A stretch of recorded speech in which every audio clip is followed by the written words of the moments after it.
Okay, but the story is slightly different when it comes to fats. So my understanding is that independent of energy, you mentioned before, and I spoke to Richard Johnson on my show about this, and in preparation for that, I remember speaking to you a bunch of times, and you've also written about this quite extensively in one of your Sigma blogs or statements that goes through all of this research. We'll put that into the show notes. Actually, that's a fantastic read. But my understanding is that when you swap calories, even if we're at energy balance, from saturated fat for polyunsaturated fats, we see a relative reduction in hepatic fat. Is that right? And perhaps you can kind of talk us through that body of literature and what the big takeaways are there. Yeah, so we can even see that effect in the context of overfeeding. So if you compare saturated fat to sugar in the context of overfeeding, you can often see a greater increase in hepatic fat, in liver fat, from overfeeding saturated fat. And there's a really great paper, Luukkonen and colleagues, 2018, and that overfed people by 1,000 calories a day, and in one predominantly saturated fat in one group, unsaturated fat in another, and sugars in the other. And the increase in liver fat was 55% in the saturated fat group, 33% in the sugar group, and 15% in the unsaturated fat group. So that's already giving us a signal that there's a bit of a hierarchy of effect here. And so we've kind of dealt with the sugar component, but what we could clearly see here was that there was an increase from overfeeding 1,000 calories a day of unsaturated fat, but clearly it was an effect that was attenuated relative to saturated fat in particular, and even relative to simple sugars.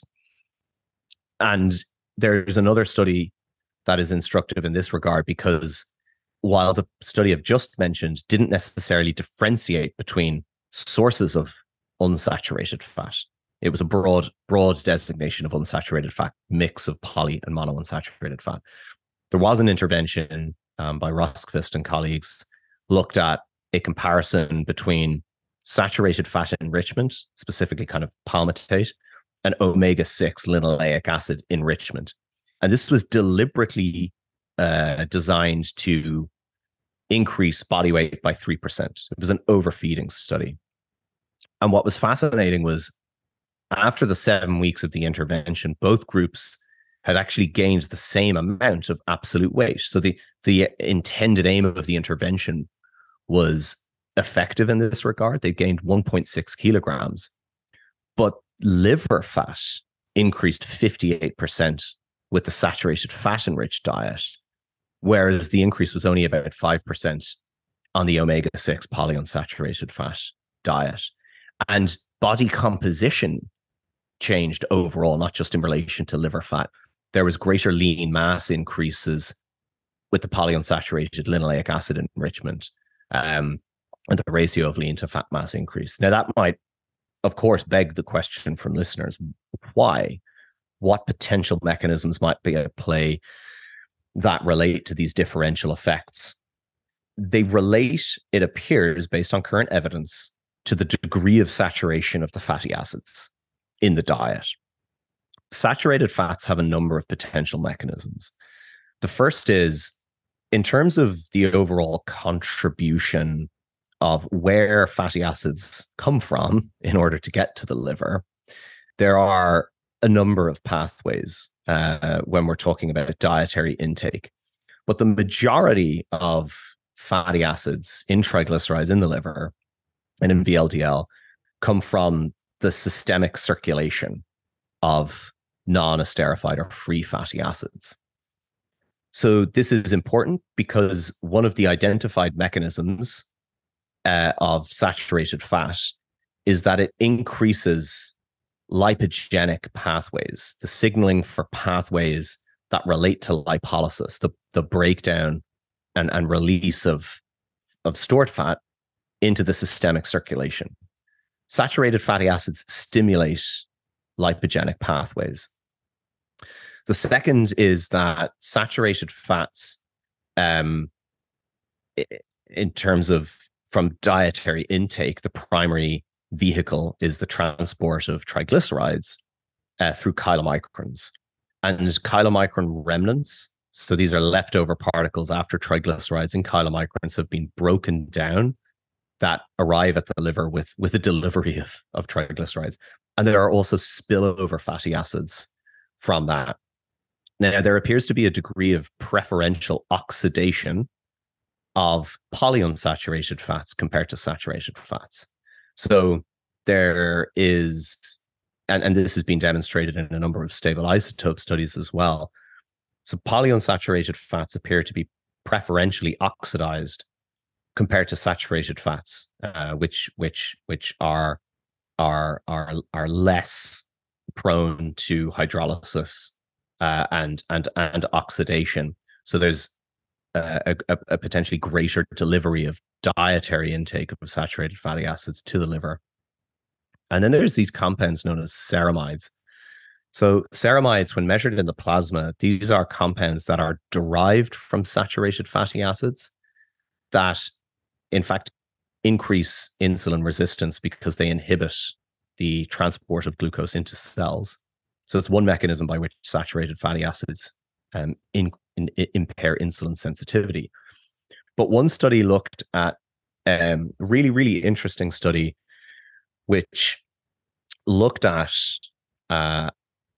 the respective contributions or impacts of saturated fat versus omega-6 polyunsaturated fats on plasma ceramide levels.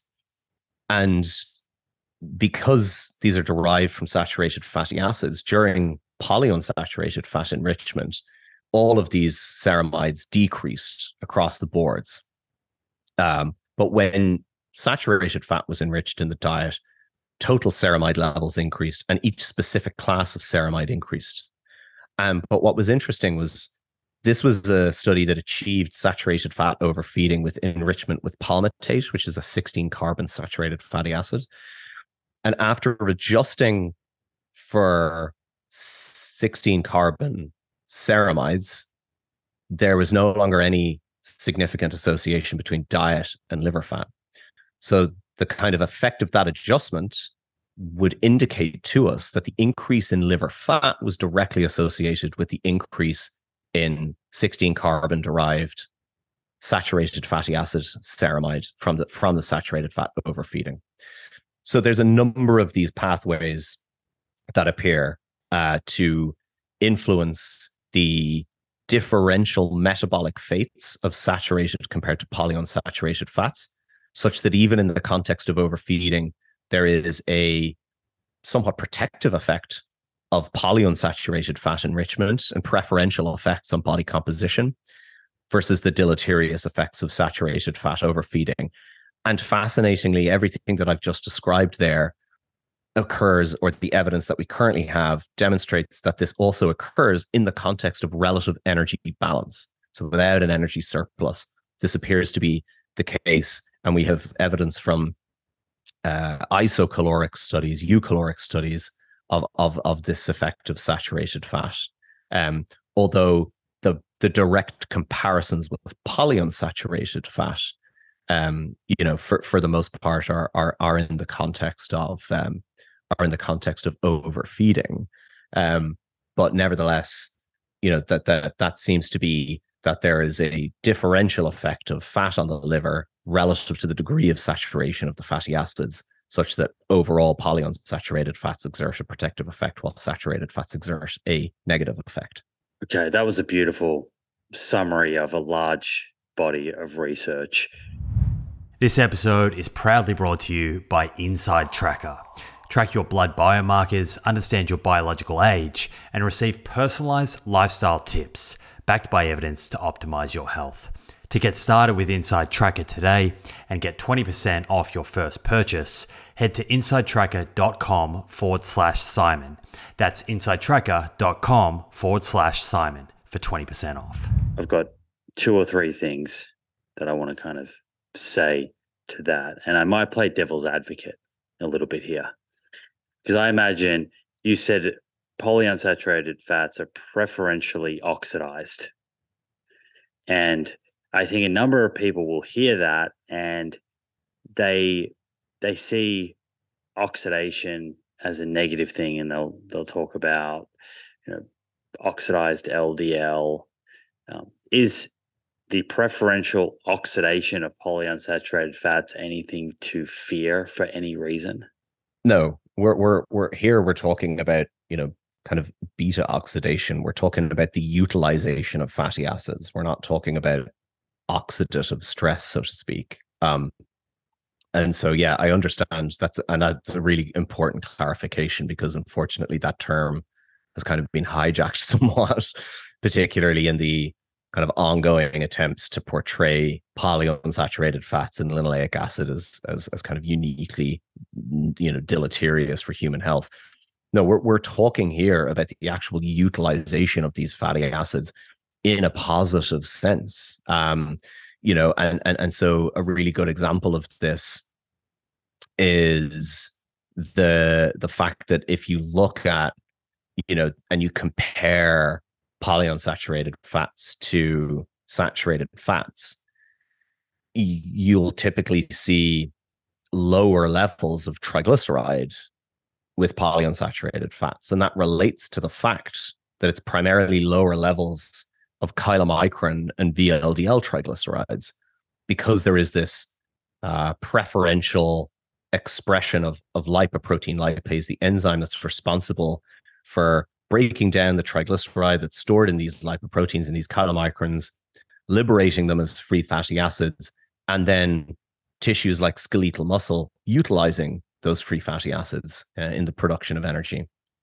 And so those pathways are related to the utilization of fatty acids, such that they're not either hanging around in the circulation or in this context being delivered to the liver and creating a burden that requires their storage in the liver. So these effects that we're describing here are positive effects of polyunsaturated fats in the postprandial period. Okay, so preferential oxidation of polyunsaturated fats, a positive thing. The second thing that I wanted to ask you was more about the robustness of this body of literature. I think certain people, Dr. Peter Attia comes to mind, and I don't want to put words into his mouth, but generally speaking, I don't think he's convinced that there is a whole lot of benefit up for grabs for substituting the type of fats that you're consuming. And he seems to think that most, maybe not all, but most of how nutrition affects our health comes down to the total number of calories that we're consuming. And we've spoken here about the importance of energy balance and getting into a hypocaloric state if we're trying to get liver fat down. How, relatively speaking, how important is this substitution of saturated fat for polyunsaturated fat in the grand scheme of things if we're thinking about non-alcoholic fatty liver disease, what's driving it, and typical diets that people are consuming today? Yeah, I think it just depends. I don't think there's a broad brush answer to that necessarily, because if an individual is consuming a high level of saturated fat, then the evidence that we have clearly indicates that that would be something that should be modified and would be potentially contributing to increased liver fat levels, for example, even without necessarily much of an energy excess. So and this is similar to a lot of the kind of claims that we typically see out of the fitness industry, related to kind of calories and energy. And it just creates somewhat of a straw man for me. Does total energy intake matter? Is it overall the most deterministic factor? Yes. That doesn't mean that dietary composition is not relevant. It's contextual. And clearly in the research with specific regard to fatty liver and the available evidence from dietary interventions, many of them very well conducted, and with direct head-to-head comparisons of different levels of fatty acids, or indeed fat versus sugar, but at the same level of energy intake, clearly does indicate an effective diet composition that's relative to energy balance. So the idea that it's one or the other is just a kind of an inappropriate dichotomizing. And I think when those kind of statements arise that kind of, well, this doesn't matter because total energy, I think it fundamentally just misunderstands the nature of diet and nutrition as an exposure, because total energy, whatever that level of energy is comprised of a dietary composition. They're not inseparable. They're part of an overall whole.